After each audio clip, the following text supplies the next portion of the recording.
Tayo'y nagkakatipon sa ngalan ng Ama, at ang Anak at ang Espiritu Santo. Amen. Ang pagpapala ng ating Panginoong Jesucristo, ang pag-ibig ng Diyos Ama, at ang pakipag-isa ng Banal na Espiritu, naway sumainyong lahat. At sumaiyo rin. Mga kapatid, aminin natin ang ating mga kasalanan upang tayo ay maging marapat gumanap sa banal na pagdiriwang.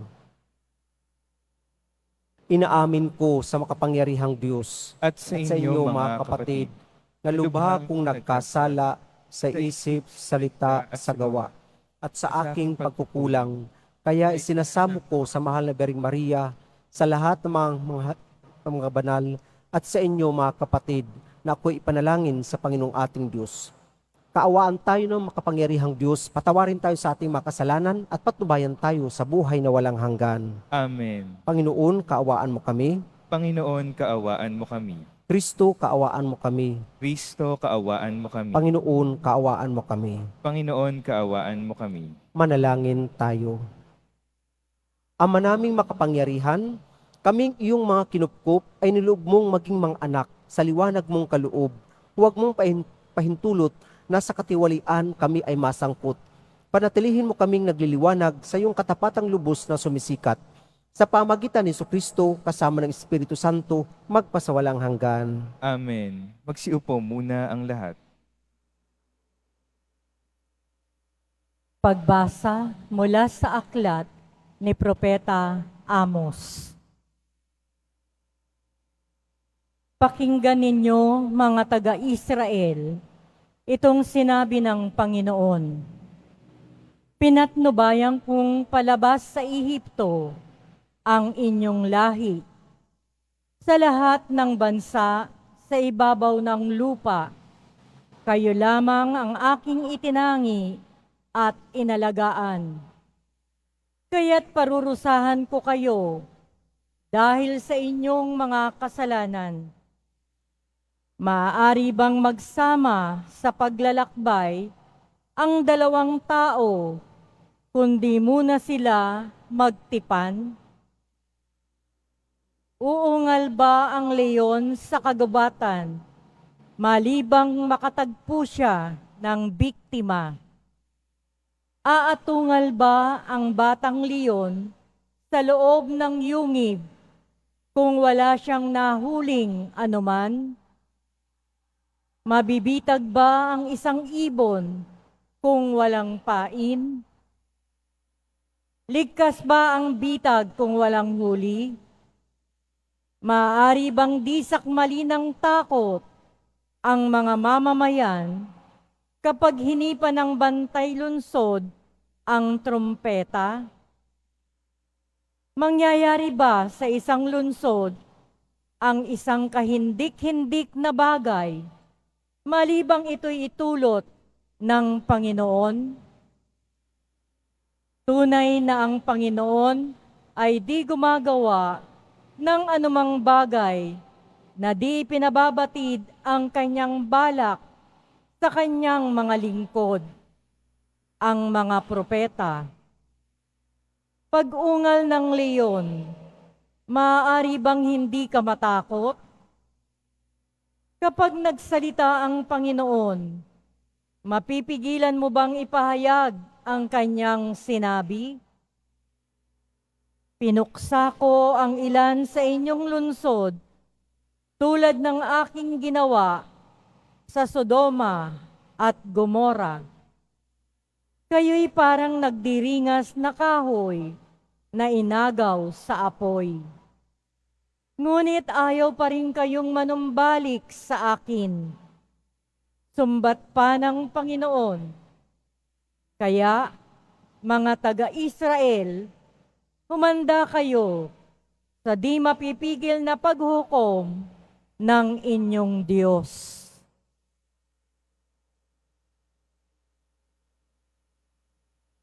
Ang salita ng Diyos. Salamat sa Diyos. Poon, ako'y pangunahan, ng landas mo'y aking sundan.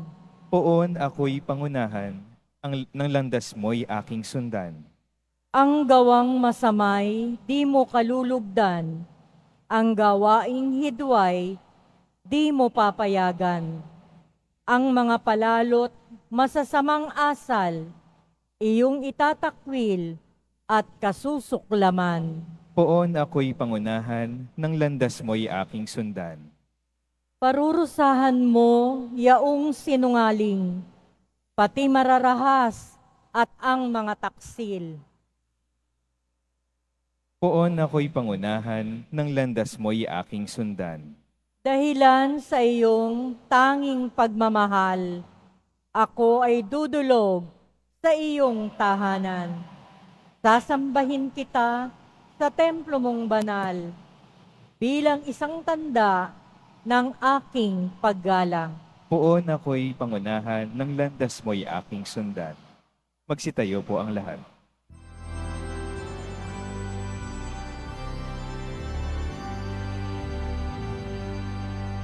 Hallelujah, Hallelujah, Hallelujah, Hallelujah. Poon ikaw ang pag-asa, ang salita mo'y ligaya, pag-asa ko sa tuwina. Hallelujah, Hallelujah, Hallelujah, Hallelujah.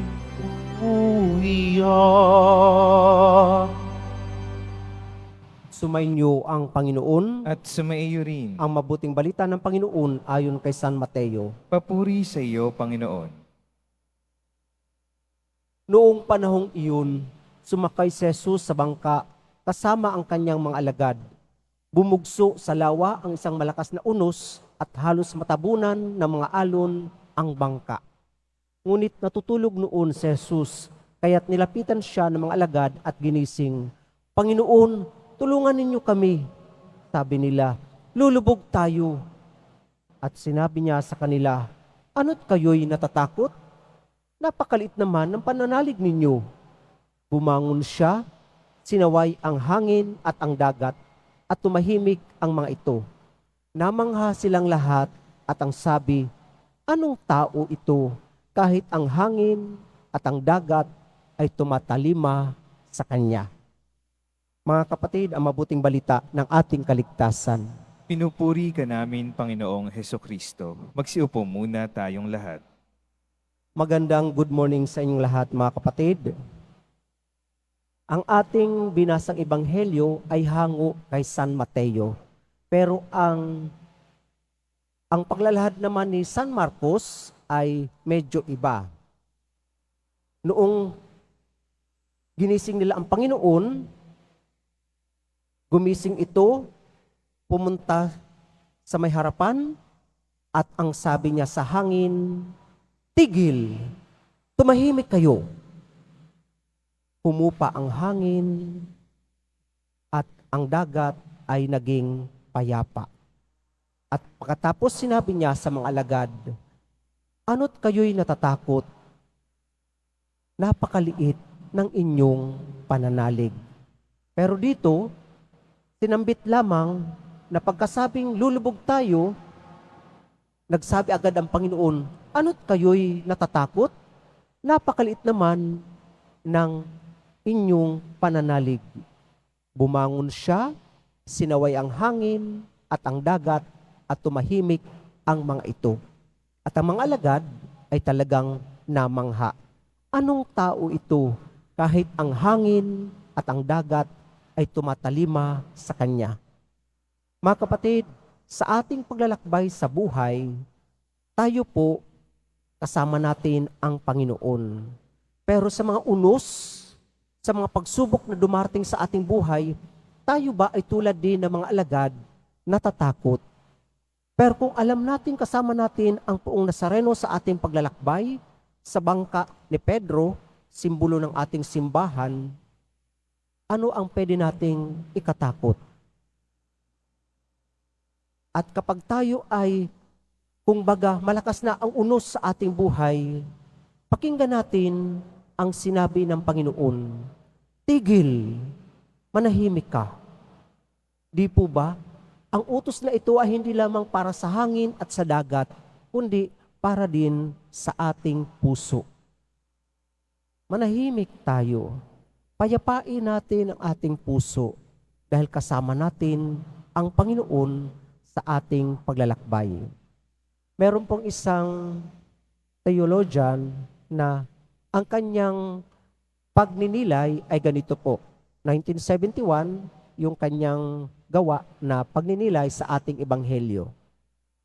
Madalas sa ating buhay, oo, kung minsan ang Panginoon pinapatahimik niya ang dagat, ang hangin. Kumbaga, tinatanggal niya ang mga balakid sa ating paglalakbay upang ito ay maging payapa. Pero paano kaya kung hayaan ng Panginoon na ang alon ay kumbaga pumasok sa bangka at kumbaga maging dahilan ng paglubog ng isang sasakyan. Maging si Pablo, at least 3 times siyang merong shipwreck. Yung mga karanasan niya. At yung huli, yung papunta silang Roma, ang barko ay talagang kumbaga nasira, pero walang namatay sa kanila. Nakapunta sila sa isla ng Malta na ngayon ay bansa na. Nakaligtas naman ang lahat, pero wala lahat ang kanilang mga gamit. Paano kaya kapag may mga ganitong sakuna? Alam natin may mga sakuna sa dagat. Amen? Meron po. Pero paano kaya? Masasabi kaya natin, di ba kasama natin ang Panginoon? Bakit niya hinayaan na lumubog ang bangka o barko? Ang sabi ay, may mga pagkakataon na kung baga hinahayaan ng Panginoon ang pagkawasak ng ating sinasakyan o maaring maging dahilan ng ating kamatayan. Pero sa mga pagkakataong ito, binibigyan lamang tayo ng Panginoon na lalong kumapit sa Kanya at ibigay sa Kanya ang ating mga takot, mga pangamba at mga pagdududa.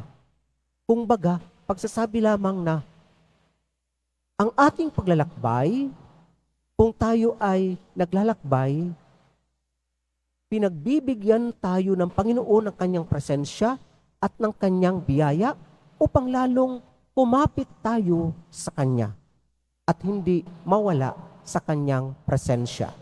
Ganito po, si Pablo sa kanyang pagiging misyonero, meron siyang pangitain na nakita niya ang kalangitan, kahangahangang bagay. Pero may tanong siya sa kanyang sarili dahil meron siyang mga kahinaan. Kaya ang sabi niya, 3 beses kong ipinanalangin sa Panginoon na alisin niya sa akin ang aking mga kahinaan. Dahil para itong tinik na nakatusok sa kanyang kalamnan na parang hagupit ni Satanas. Ang sagot ng Panginoon, ang aking biyaya ay sapat para sa iyong sitwasyon, sa iyong buhay. Dahil lalong tumitingkad ang aking kapangyarihan kapag ikaw ay mahina. Kaya naman sabi ni Pablo, kaya naman ako ay payapa sa kabila ng aking mga kahinaan, ng pangungutya sa akin, sa mga pagdurusa, sa mga pagbatiko sa akin. Dahil kung kailan ako mahina, doon naman ako lumalakas. Sapat ang biyaya ng Panginoon sa atin. Sa ating ebanghelyo, sinasabi na, opo, ang presensya ng Diyos ay sapat para sa atin. Ang Emmanuel, ang Poong Nazareno na lagi nating kasama. At ang pagsasabi lamang, kahit anong sitwasyon, merong paraan upang tayo ay makaligtas at ibigay sa atin ang kanyang biyaya. Pero kung yun man ang ating katapusan ng buhay natin, magiging payapa tayo. Dahil tayo ay nananalig sa presensya ng ating Panginoon. Sinasabi na kailangan lamang nating kumapit sa biyaya ng Diyos. KBP. Hindi po kapisanan ng broadcaster ng Pilipinas, KBP. Manalig tayo sa kanyang biyaya. Manalig tayo sa kanyang presensya. Manalig tayo sa kanyang mga pagpapala. Mga kapatid, opo, ang Panginoon, ang ating Emmanuel, ang Poong Nazareno, lagi nating kasama sa ating paglalakbay. May mga unos man sa ating buhay, pero pwede tayong maging payapa dahil kasama natin kapiling ang Diyos.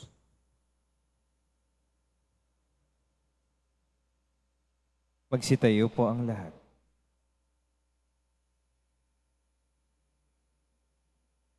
Minamahal kong mga kapatid, sumusunod sa anak ng Diyos, maging ang hangin at alon. Mulat sa katotohanan ito, manalangin tayo ng may pananalig para sa katahimikan ng napakagulong mundo. Panginoon, ipagkaloob mo sa amin ang iyong kapayapaan. Panginoon, ipagkaloob mo sa amin ng iyong kapayapaan. Ang simbahan sa pamamagitan ng kanyang mga miyembro naway maging malakas sa pananampalataya, higit sa lahat sa kanilang pagharap sa mga paghihirap at pagsubok sa ating panahon. Manalangin tayo. Panginoon, ipagkaloob mo sa amin ang iyong kapayapaan. Ang mga naglalakbay sa karagatan, ang mga mandaragat, mga mangingisda, at yung mga taong sa dagat nagmumula ang kinabubuhay, naway makadama ng kasiguruhan at kaligtasan. Manalangin tayo. Panginoon, ipagkaloob mo sa amin ang iyong kapayapaan. Ang mga nanghihina sa kanilang pananampalataya, naway mapatatag sa pamamagitan ng tulong at suporta ng kanilang mga kaibigan. Manalangin tayo. Panginoon, ipagkaloob mo sa amin ang iyong kapayapaan. Ang mga may kapansanan at mga nagdurusa sa matagal na karamdaman, naway makatagpo ng kapayapaan kay Kristong may kapangyarihang magpagaling. Manalangin tayo. Panginoon, ipagkaloob mo sa amin ang iyong kapayapaan. Ang mga yumao, naway makadama ng walang hanggang kapayapaan kay Kristo. Manalangin tayo. Panginoon, ipagkaloob mo sa amin ang iyong kapayapaan. Sa katahimikan ng ating puso, ating idalangin ang ating mga personal na kahilingan. Ama sa langit, patataginawa kami ng pagsubok at suliranin ng buhay na puno ng unos at magdulot nawa ito ng kapayapaan sa aming mga kaluluwa. Hiniling namin ito sa pamagitan ni Kristo ang aming Panginoon. Amen.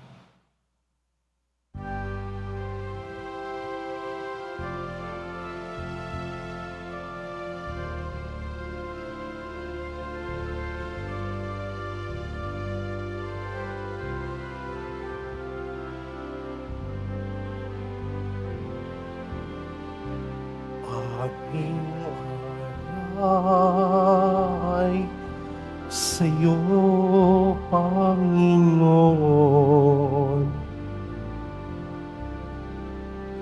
ang tinapay at alak na iyong kaloob upang humitain ang iyong buhay na inialay nang tayo'y magdiwang bilang isang sambayanan.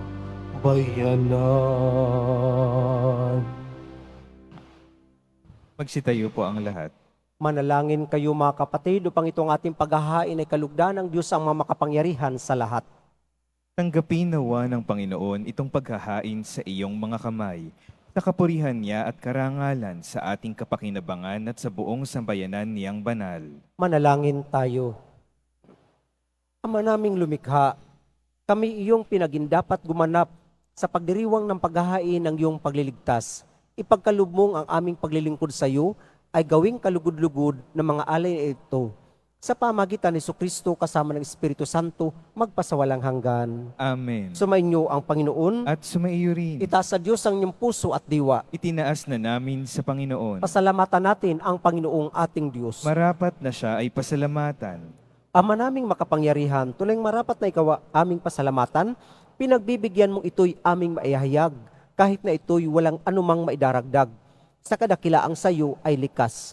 Sa pagpupuri namin ang nakikinabang, ay kami ring iyong pinakikiharapan sa pamagitan ng iyong anak na minamahal. Kaya kaisa ng mga anghel na nagsisiawit ng papuri sa iyo nang walang humpay sa kalangitan, kami nagbubunyi sa iyong kadakilaan. Santo, Santo, Santo, Panginoong Diyos ng mga hukbo, napupuno ang langit at lupa ng kadakilaan mo, o sana sa kaitaasan.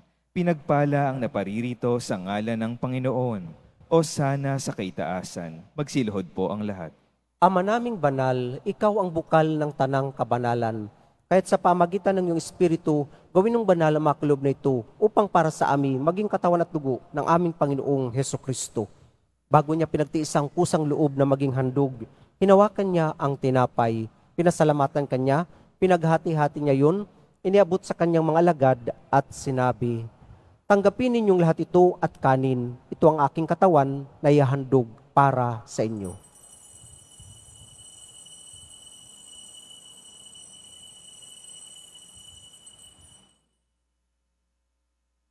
Gayon din naman, noong matapos ang hapunan, hinawakan niya ang kalis, muli kanyang pinasalamatan. Iniabot niya ang kalis sa kanyang mga alagad at sinabi, "Tanggapin ninyong lahat ito at inumin, ito ang kalis ng aking dugo, ng bago at walang hanggang tipan, ang aking dugo na ibubuhos para sa inyo at para sa lahat sa ikapagpapatawad ng mga kasalanan. Gawin ninyo ito sa pag-alala sa akin."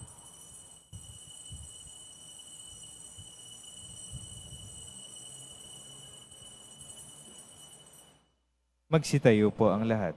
Ipagbunyi natin ang misteryo ng ating pananampalataya. Si Kristo'y namatay, si Kristo'y nabuhay, si Kristo'y babalik sa wakas ng panahon. Ama, ginagawa namin ngayon ang pag-alala sa pagkamatay at muling pagkabuhay ng iyong anak, kaya't inialay namin sa iyo ang tinapay na nagbibigay buhay at ang kalis na nagkakaloob ng kaligtasan. Kami nagpapasalamat dahil kami minarapat na tumayo sa harap mo para maglingkod sa iyo. Sinasamo namin kaming magsasalo-salo sa katawan at dugo ni Kristo ay mabuklod sa pagkakaisa sa pamagitan ng Espiritu Santo. Ama, lingapin mo ang isimbahang laganap sa buong daigdig. Puspusin mo kami sa pag-ibig. Kaisa ni Francisco na aming Papa at ni Jose na aming Obispo at ng Tanang Kaparian. Alalahanin mo rin ang mga kapatid naming nahimlay na may pag-asang sila'y muling mabubuhay, gayon din ang lahat ng mga pumanaw.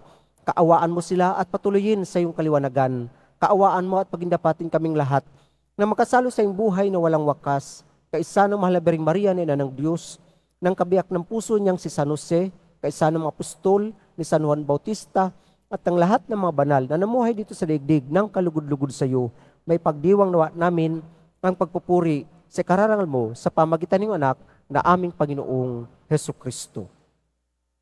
Sa pamagitan ni Kristo, kasama niya at sa Kanya, ang lahat ng parangal at papuri ay sa iyo, Diyos amang makapangyarihan, kasama ng Espiritu Santo, magpasawalang hanggan. Amen.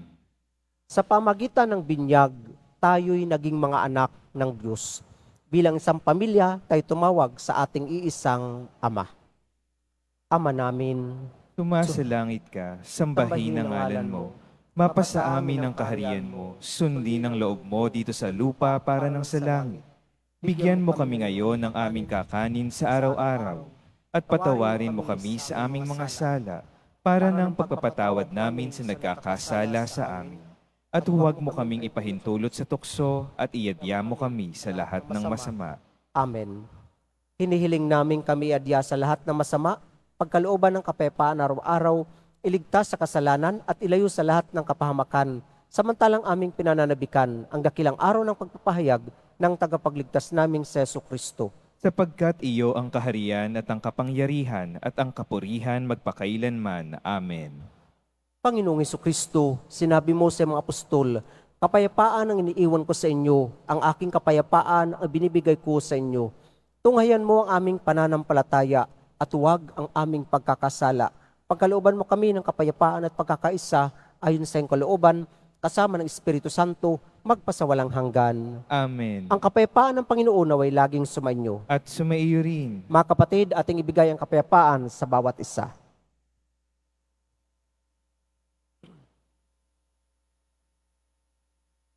Kordero Kordero ng Diyos na nag-aalis ng kasalanan ng sanlibutan, maawa ka sa amin. Kordero ng Diyos na nag-aalis ng mga kasalanan ng sanlibutan, maawa ka sa amin. Kordero ng Diyos na nag-aalis ng mga kasalanan ng sanlibutan, ipagkaloob mo sa amin ang kapayapaan, magsiluhod po ang lahat.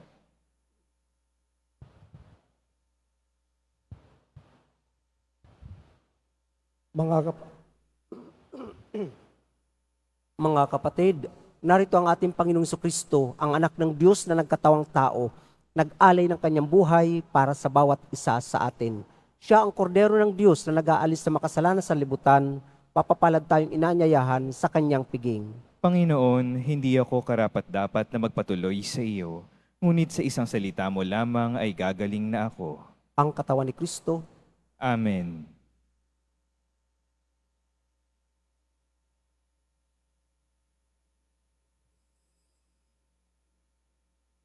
Para sa lahat ng tatanggap ng banal na komunyon, sasagot po tayo ng amen pagkasabi ng pari o ng lay minister ng katawan ni Kristo. Isubo agad sa bibig bago umalis sa harapan ng pari o lay minister. Sumunod po tayo.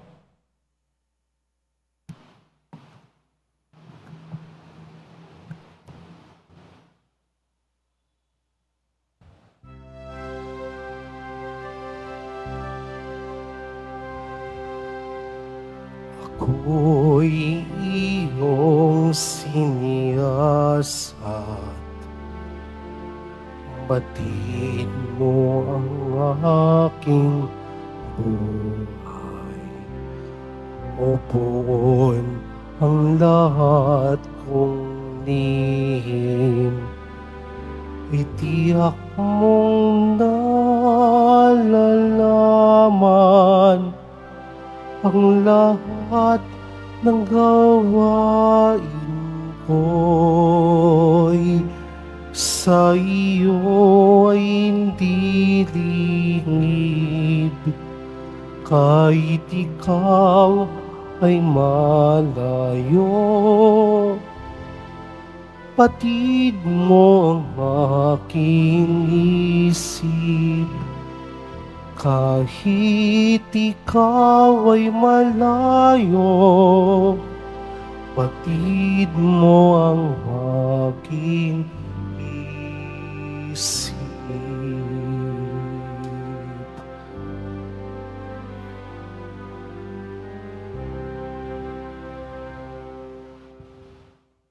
Announcement.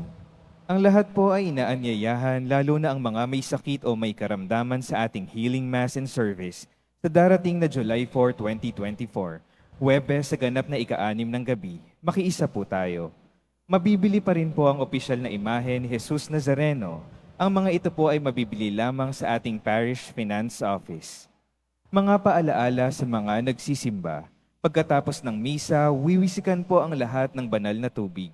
Pinakikiusapan ng lahat na manatili lamang muna sa inyong mga lugar. Tanging sa Quezon Boulevard o sa Plaza San Juan lamang ang labasan ng lahat. Sumunod po tayo. Maraming salamat po sa inyong pagdalaw at pagsisimba sa Basilica Menor at Pambansang Dambana ni Jesus Nazareno. Magsitayo po ang lahat. Manalangin tayo. Ama naming mapagmahal, buhay nawa kami ng aming inihain at pinagsaluhan upang kaming pinabuklod sa pag-ibig mo kailanman ay magkaroon ng bungang lagi naming may aalay sa pamagitan ni Jesucristo kasama ng Espiritu Santo magpasawalang hanggan. Amen. Sumainyo ang Panginoon. At sumaiyo rin. Mahal na Poong Jesus Nazareno, Inihayag mo sa pamagitan ng krus ang walang maliw na pag-ibig ng Diyos sa sangkatauhan. Pakinggan mo ang kahilingan ng iyong angkan na nagsusumamo sa iyo, makamtan nawa nila ang iyong katugunan at tanggapin ang kasagutan na may utang na loob na tinatanaw. Basbasan din po ninyo ang mga daladala nila mga imahin at dasalan. Sa pamagitan ng bendisyon na ito, naway maalala nila ang mga pangako nila noon sa binyag, na ikaw ang kanilang ibigin at paglilingkuran bilang Panginoon magpasawalang hanggan. Amen. At pagpalain kayo kasama ng inyong mga mahal sa buhay ng makapangyarihang Diyos, Ama, Anak, at Espiritu Santo. Amen. Humayo kayong taglay ang kapayapaan ng Poong Jesus Nazareno. Salamat sa Diyos.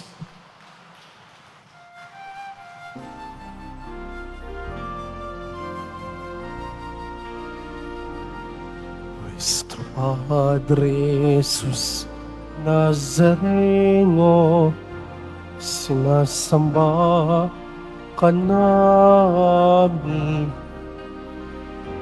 Pinipintuho ka namin. Aral mo ang aming buhay at kaligtasan.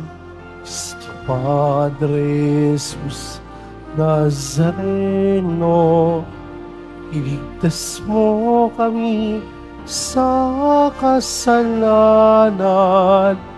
Ang krus mong kinamatian ay sagisag ng aming kaligtasan.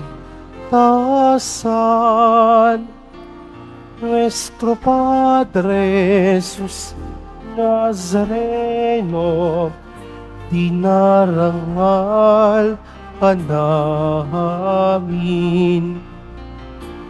Nuestro Padre Jesus Nazareno, inuwalhati ka namin.